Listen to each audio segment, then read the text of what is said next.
I'm Haley. I'm Amanda. And we're Haley and Amanda. This is us right here Hey, y'all. on NBC. This is us. What? No. You better make up our own acronym. Not.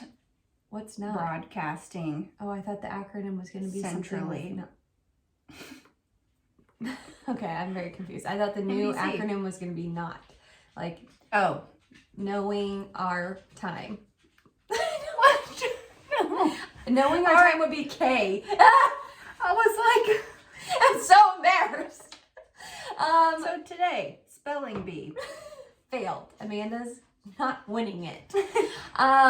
What we're talking about today is very exciting, and we're going to hop into it. It's about social media, which is A love-hate relationship. love, hate, hater of love, love, hate, hater of love.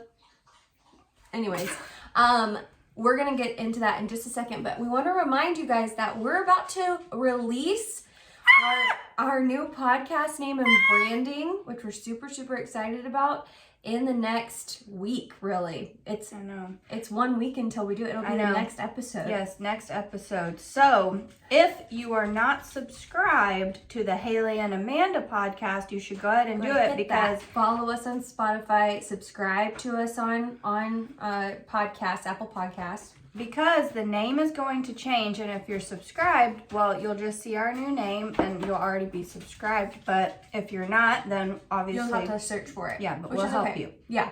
So we're going to have the name change next week, release it. We also New had branding. a great photo shoot this past week. That was so fun with the Sea of Love. It's been a great week. Really great. Lots of cool stuff with the podcast coming up. And we just also want to say thank you for taking the time to be with us today and for listening and sharing your time with us. It means a lot to us in this podcast and our dreams. Well, we think that this episode is actually really going to enlighten, benefit all of us, because it's a conversation that I think we all want to have. Sometimes we think about a lot, because social media is such a huge part of our lives. And so we really hope that you benefit from this, because it's a conversation we've been having and preparing for, and it's been enlightening and good to think about. So one of Haley and I's big things is that we want to be a bright spot in the world. We want to be, when someone interacts with us, they leave feeling better. You know, and not fake better, like not like we're fake positive, which we just listened to a great. I was about to say, yeah, we just listened to oh my gosh, Susan David, Dr. Susan David.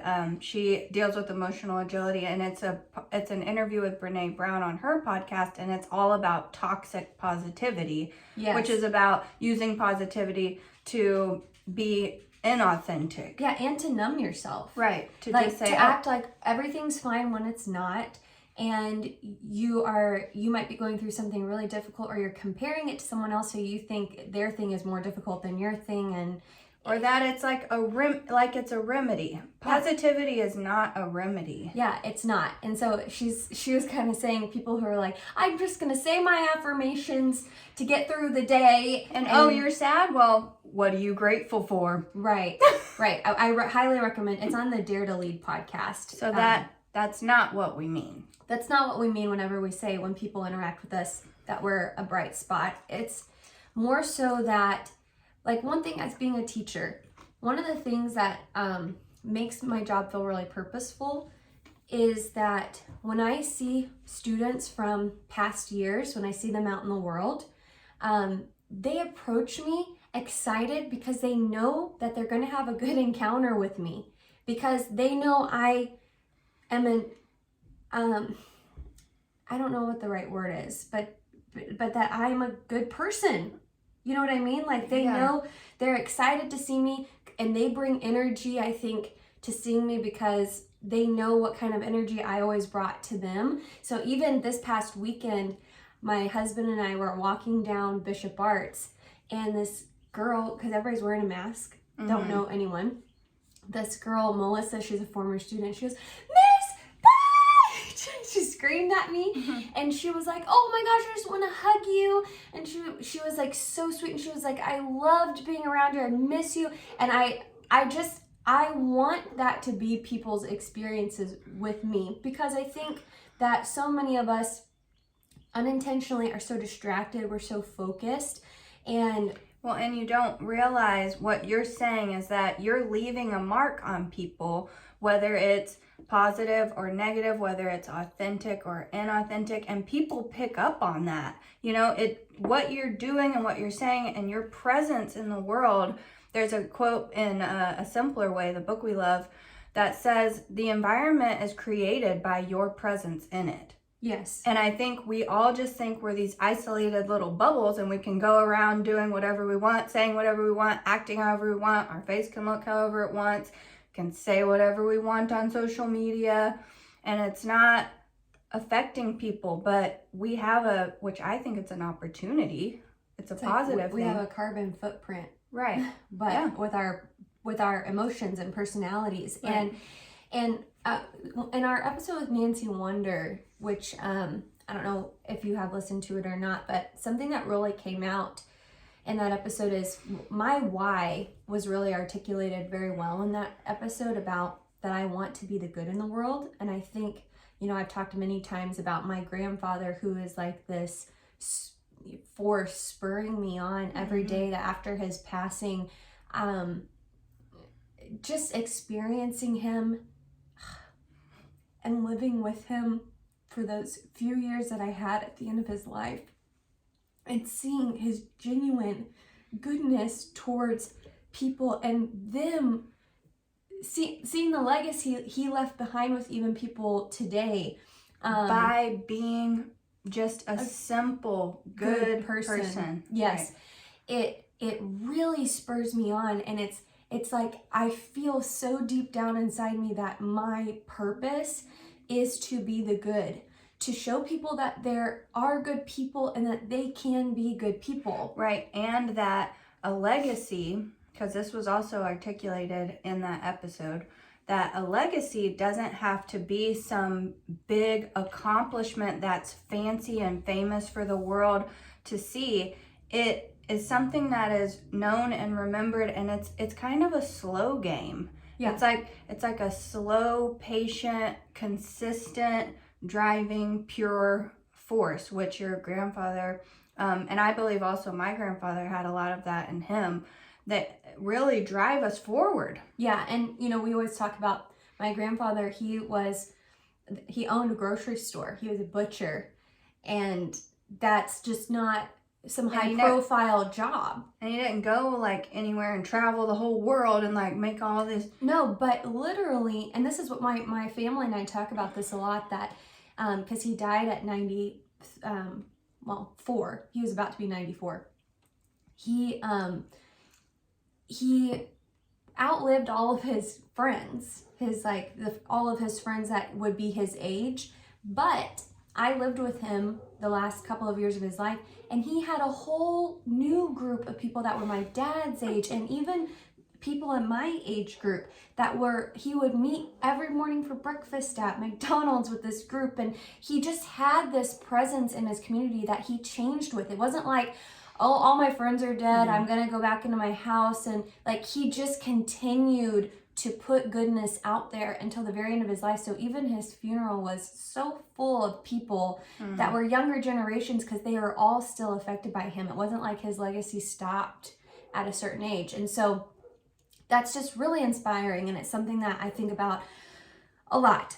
And it goes perfectly in conjunction with kind of the opposite of that that's kind of out in the world right now, especially with social media. It feels, and also we're going to explain that we don't feel like social media is a bad thing. No, we think it can be really helpful. But it is, especially nowadays, it's not this slow, long, pure, simple game. And it's not, I'm not saying that people aren't authentic, but it's loud. People feel like they can say whatever they want to say, and the relationships that you make online, sometimes you don't even know who this person is. Maybe you've never even met them. Yeah, so what we want to talk about is this dichotomy, right? this wanting to be a bright spot in the world, be this good force that is not artificial, right? That's genuine. That takes very much time to establish. And yet we're also living with this very present social media in our lives that is quick, boiled down. You have this Think many about words flipping through a story. You have this many words in a tweet. You know what I mean? Like, yeah, your stories are fast, Click. clicking through everything. And so it's these very two different ways of approaching relationships, and they each have their benefits. And we're going to talk about how social media can also be a negative thing too. I mean, we think it's not all bad, but there's a lot of negative too that we want to talk about. So first off, the reason why I brought up the whole being good and being a bright spot in the world is because that's what we pray and hope this podcast is. Oh my God, I know. Every week. We want to be this little spot on the podcast world where it's bright and sunny and not artificially, but like we can all learn together and laugh together and feel like we're trying to become the best versions of ourselves together. And like a long ongoing conversation that we want to have with each other, but we also want to have with you, and we don't have any plan on stopping anytime soon. Right. Like, we're in it for the long game. So here's what we want to start out with about social media. There are some positives, right?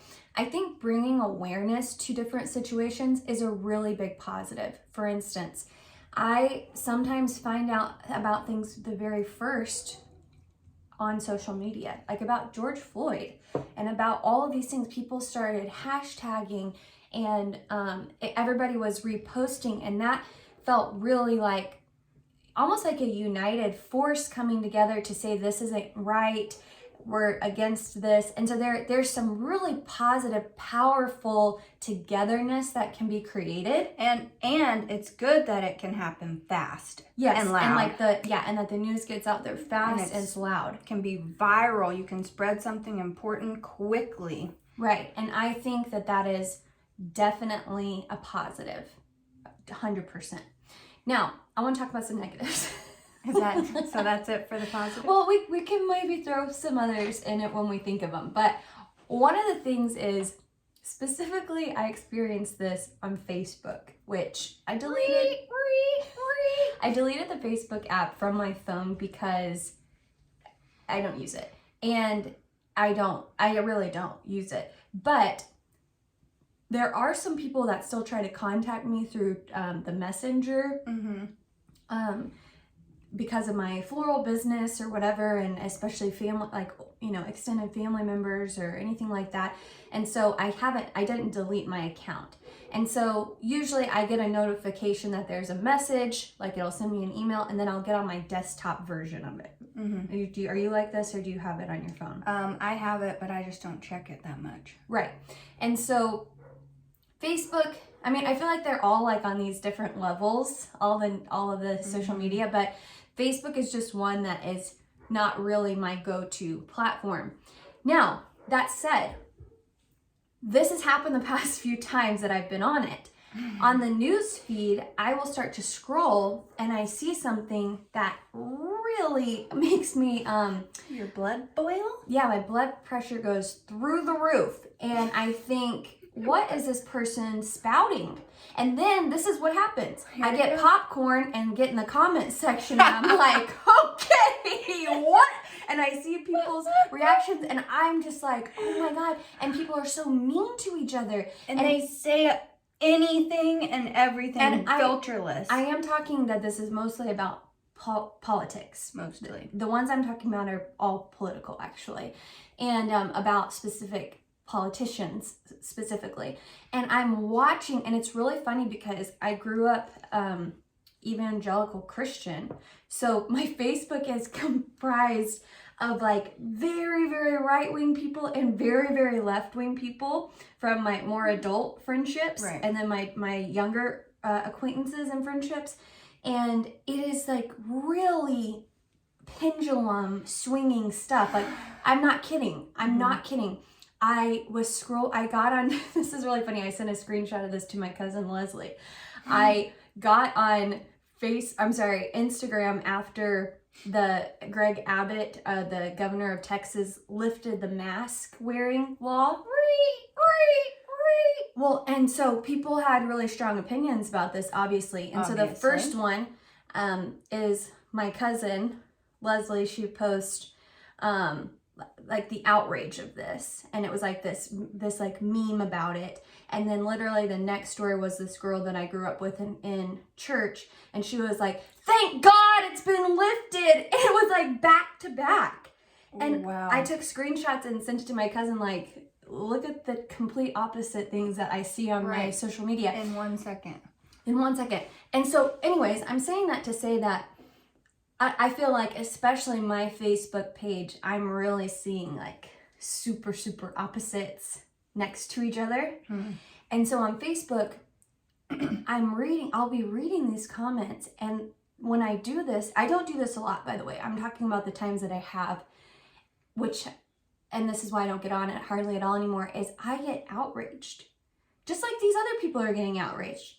And the other week, this was like a month ago, I typed a comment. Amanda.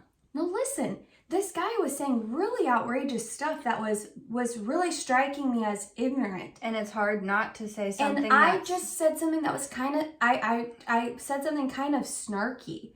And as soon as I hit enter, I said to myself, you sang in a band with this drummer one time at a high school church. You don't know him at all. Right. And I immediately deleted it because I have zero connection to this person, zero relationship with them. My opinion does not matter to them, nor should it. Nor should their opinion really matter to me, in the sense that, while I can feel like maybe he is wrong, that's not the way to approach it. Right. Well, because no change will happen, significant, like real change. Right. Whether it's inside of one person's mind or heart, or a huge systemic change. Yeah.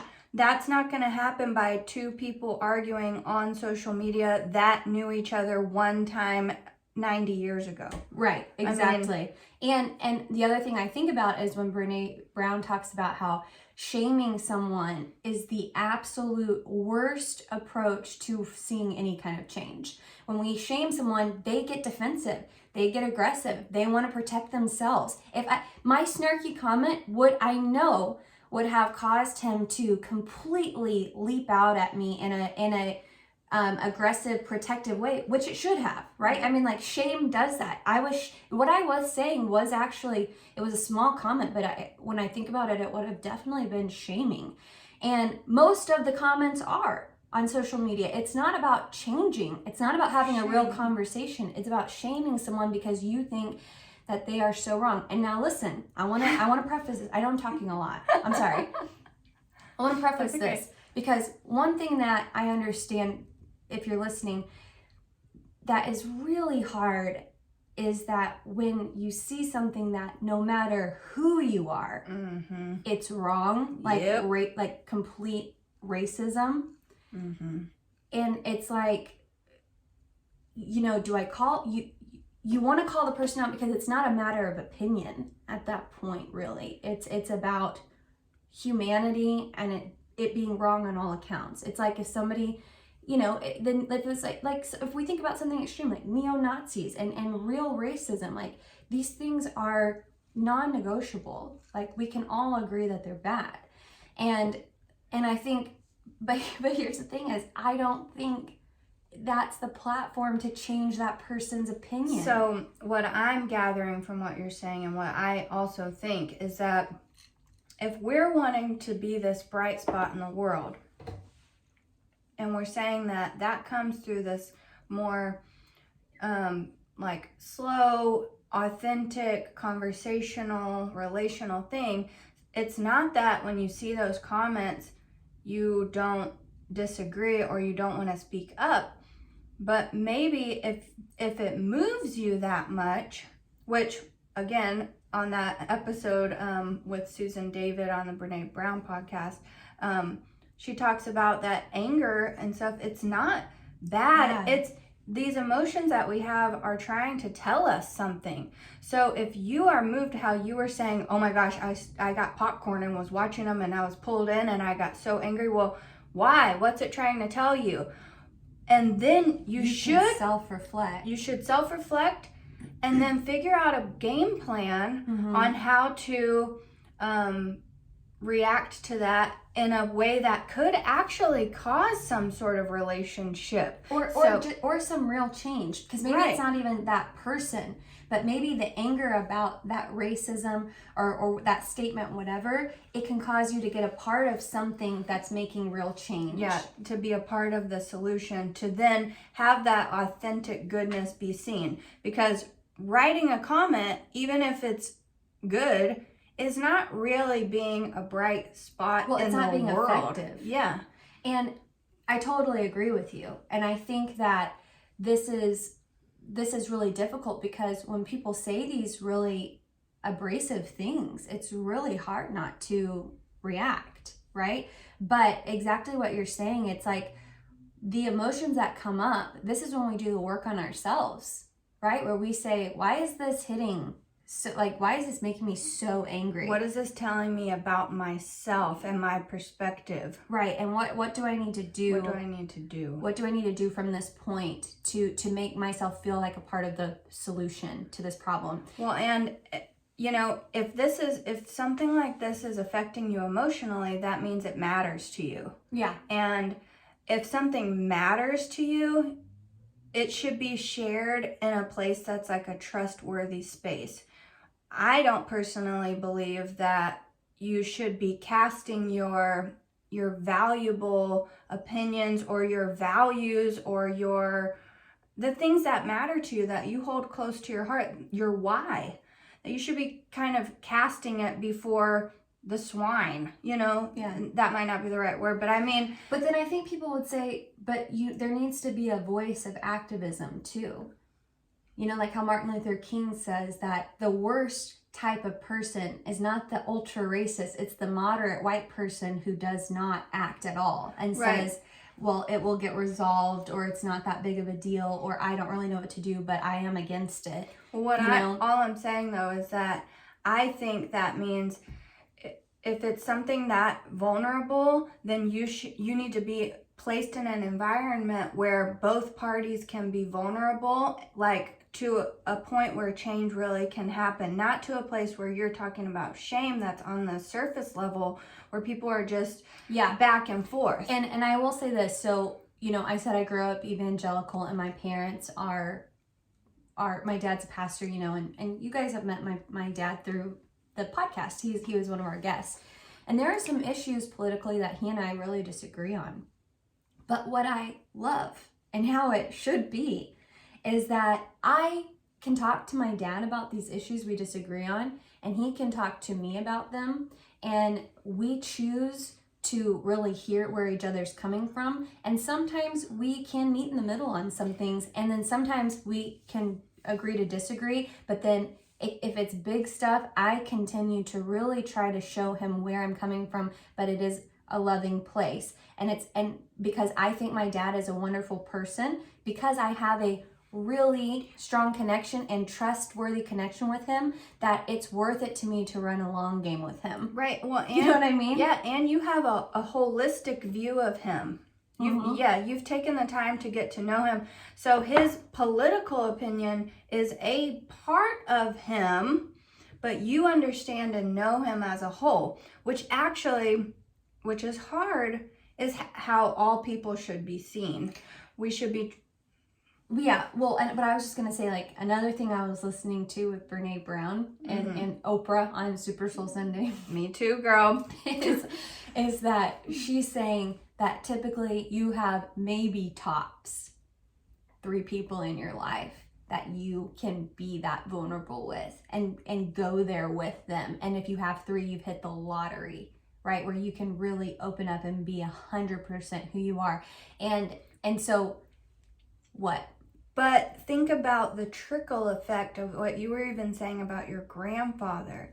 If he was that authentic self with 3 people, his beautiful self, well, Yeah. then they're Right. I'm saying about like really making like deep change in a person about their opinions, but sure. that, yes, that's why I think it's 2 different things. There's the type of person that you go there with that you can open up and trust completely with your own stuff, and they can trust you, and that's very rare.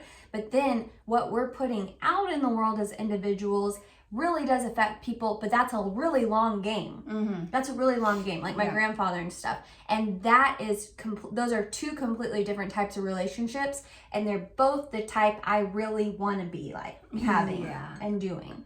Yeah. Do you know what I mean? Mm-hmm. Yeah. I was gonna, go ahead. I want to read this quote because I think that this is the perfect time for this one. Okay. I was thinking it was perfect for that quote. Well, I was thinking about that one earlier, but then we went somewhere else. Okay. But you know what? This is organic, y'all. These conversations, go with the flow. We have these ideas that spark us, and then we just talk about them. So that we love. Okay, if you haven't watched the documentary on Mr. Rogers, I didn't really like the movie as much. The I Mr. didn't either. Rogers For some movie. reason, Tom Hanks scared me. Really? Yeah. He was kind of. There were like some zooming in parts where I was like, oh no, I don't want to look into his eyes that long. Okay, well, we really liked the documentary though. A lot. And there's a quote from Mr. Rogers, Fred Rogers, that we love so much. And I want to read it to you because it's exactly what we're talking about right now. It says, I believe that appreciation is a holy thing. That when we look for what's best in a person we happen to be with at the moment, no matter who it is, at the moment, the person we're with, we're doing what God does all the time. So in loving and appreciating our neighbor, we are participating in something sacred. Good Lord Almighty. And whether you believe in God or not, the idea of something sacred and pure, right? It's like where you appreciate fully the person you're with in the moment, whoever it is, and you really try to see them and you really try to be there with them. That is so it's transcendent. Sacred. Yes, and if you or ever have those moments, which sometimes unfortunately they're rare, when you really are just with the person you're with, and I'm talking about a stranger, like when you really make eye contact with the person in the grocery store and you really care about how their day was, or you know what I mean, like when you are in these moments and you're really there, it feels transcendent. Yes. And I there in the David White book Consolations, he talks about the meaning of everyday words, and his meaning of joy is worth a read. And it is almost exactly what you're talking about. Really? It's these moments where they might even catch you off guard, but you find yourself so present that it's like you've given a part of yourself away that is connecting with something else, and it causes this transcendent moment kind of.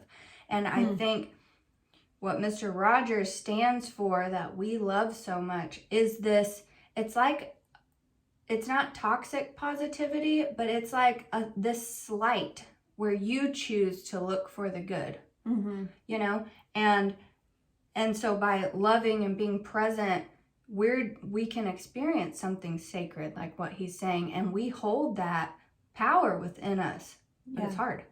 Well, and something that he is all about is being slow. Yeah. Right? Slowing down. And quiet. And and he, especially, he talks about it with children, right? That especially in their development, they really need that slowed down and quiet environment to figure out things. And they don't need like a million cartoons and all this stuff going on, and all these toys and all these bright colors. Anxiety. Yeah, but it's also like in humans, this year's kind of made a lot of us slow down more. It's picking back up, but especially at the beginning, we had to slow down, and things have become so precious. Like Maris and I went out to dinner on Friday night on a patio, and that was one of the first times we've done that. And every moment of that experience, walking home, eating our ice cream cones, like it felt so precious and special because we were appreciating it. Yeah, and you were being slow, and you were being present in the moment. Yeah. And I think those little moments like that, they're the ones that they're the ones that stick with you. They're the ones that cause change. They're the ones where 15 years down the line, you know, someone will run up to you on the street, like you said. It might not have been because of something, you know, I taught them. Yeah, that you taught them or some huge accomplishment, but that you were really present with someone and you guys experienced this moment of goodness and transcendent wonder. Well, and something I think about you, which is like something I really love about you, is that I really feel like people remember you and people are really drawn to you because of your goodness and your kindness. That's I'm serious. Like people that we've met, even if it's brief or whatever, you leave something with them, and it reminds me of my grandfather. Like that's just very pure, and Amanda. I'm so emotional. I don't know why, and I feel like our friend Well, and Hannah I is feel like that, and I feel that way about you. I wish we could see ourselves how we see others. And you just like when you meet those people who are really in the moment with you, they stick with you, you know, and they make you feel good, and those little moments can like turn your whole day around. They can turn your life around. Yeah, I mean, not to be dramatic, but you know, somebody can have a moment with you that opens your eyes up, and it changes the course of your day, and then it changes how you treated your partner that night, and then it treated, you know, it just it's starts a chain reaction. Yeah. And now I think you should read the quote from... Oh, really? Yeah, from A Simpler Way. Which, hey, have we mentioned this book like a million times in this podcast? We can't get enough of it. You guys should just tattered. Buy this book. It's like every page has a million gemstones. Yes. So yes. The quote that we were going to read is really summing up what we're saying about taking the time and being grounded with people, and that is ultimately what is the most changing for you and the other person. It says, yet if we took time to ground our work in deep connections that engage us, we would be overwhelmed by the energy and contributions so willingly given. And to me, the so willingly given part is like where you're fighting on the social media about a topic and there's all this pushback and no change is going to happen. It's like if you are creating the space where you're a part of something that you really care about, and you're in the moment with people that you are appreciating fully, like the other one, the other quote, you will be surprised by the overwhelming willingness to kind of maybe listen to what you have to say, maybe be open to a different way of thinking, maybe consider something they hadn't considered before. And I think, you know, I just said this to my dad on the phone. I said, I think individuals are so smart, and then in groups we're so dumb. I'm talking about me too. Like you get into this, and I mean group mentality thinking, right? Where you just like going with the flow. Okay, we think this now. Okay, all right. And really, when you talk to people one-on-one, we're very smart people. We hear what you're, if we trust you, if we care, if we think you care, we're going to listen. We're going to maybe try to take some of what you're saying. Like that is reality. Mm-hmm. I mean, we're just not that closed off of people when it's a one-on-one or an intimate situation. Right, because like we said earlier, people have to feel the safe space to be themselves, to be vulnerable. And be feeling appreciated by you, making that holy sacred moment. And that if you don't know the right answer, if you're not sure, or if, you know, what if you grew up in a way that they taught you all these crappy things to believe or whatever, and you're trying to figure it out. Like safe spaces with deep connections where you're grounded and you have some sort of thing that is engaging both of you, but you might be coming at it from two different sides. I mean, this is what we're interested in, and it's the kind of people we want to be in the world. And I do realize that while we're saying this about social media, we are on social media and trying to... But I will say something that you and I have talked about, and this is something that we plan for the future of this podcast is we know that social media, like growing your following and having all these connections online, we don't like that. No. And let me tell you what we don't like about it. The energy put into what you have to do on social media to get a response from folks isn't worth it to us. And let me tell you why. Because the connections with the people that you're making are hardly connections. You don't know them. And Haley and I, that's not what we're after. And so I know this seems odd, but we have plans for our podcast growth to be personal. And you're probably thinking, in person. How? You'll find out, because we can't So do it. excited. We've been building up all of this stuff to be able to launch it once COVID things have gotten safer and more people are vaccinated. And so this has been a really big preparation time for us for our next step with the podcast. But we really are going to choose a different way of approaching building this community. And so for all of you who listen now, we love that you share in these intimate conversations with us. And when you reach out and tell us that things mean something to you, or you leave reviews about it, that really makes us feel like we're connecting with you, Right. which is really hard. But that's all we have right now is kind of this digital connection. And and that's why we keep showing up every week, is because, it's not because we're checking our Instagram and we're trying to see how many followers we have. We couldn't care less. I was about to say. Yeah, our friend Cindy, grammar. But I'm gonna tell you something. I went for a walk yesterday, ran into a few people on the street. Someone that I've never met, it was the aunt of our friend Tana, told me that she'd listened to the podcast and that it was more or less, which is so moving, that it's a bright spot, for her. And I've never met her, and I don't know if she follows us on social media. But you feel connected to her. Right, but now I've seen her, I've met her, and so we're speaking and having these conversations because of those connections. Yeah, so we want to grow together, and we want to be a community together that is trying to be a bright spot in the world. And so we're so excited about the next step with our podcast, and we're going to be telling you next week the new name of the podcast. It's going to have a little bit of a different, more structured feel, but it's going to be the same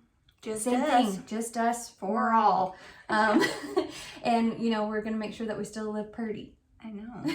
We're trying. We had to do a pledge. Oh, okay, here we go. I pledge allegiance to the flag of the United Mates in America, and rarely in public is where we stand. One friendship, under God, indivisible, live purty. That's like being a bright spot. Yeah, you look for the good out in the world. And Just us for all. All right, we'll see you. We won't see you, but we're going to be hope back to on see you sometime. We're going to be back on next week with a huge reveal, name change, everything. Oh my gosh. Join us next week. We're super excited. Y'all have a great week. Bye, y'all.